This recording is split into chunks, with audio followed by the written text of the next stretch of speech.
use the right study material. Now, ACCA is very well known across the world for its global publishers, BPP and Kaplan. And I think we have now over 6,000 active students studying with us who are using the Zell notes. So if you know anywhere you can get good notes from, please refer to them as long as they're reliable, train you correctly for the concepts and how to actually appear for them in the exam. Also, when I remember I used to study, there were these technical articles on the official ACCA website, very well explained, complicated, complex problems are sort of distilled down. So I think you should look at all these available resources. Point number 3, practice mocks. Mocks is my holy grail for every student, and it's not just for ACCA, it's for any of the professional qualifications. But ACCA mock exams, this is the way you should approach it. Aim at saying to yourself, I'll give 3 mock exams, ideally around 2 weeks before the exams are about to take place.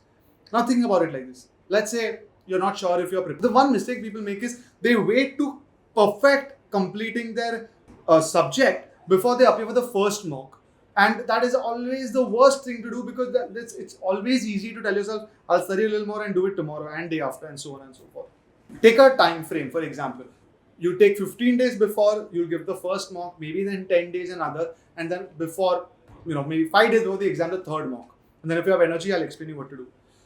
The first time you give a mock, you lock yourself, and by the way, when you say a mock, it has to be in a simulated environment like an exam. You lock yourself in the room for 3 hours, 15 minutes, open the laptop, do not mentally solve the sums or answer the questions. When you answer it, type it like it's a real exam, and do not use shortcuts or short forms or tell yourself, this I know.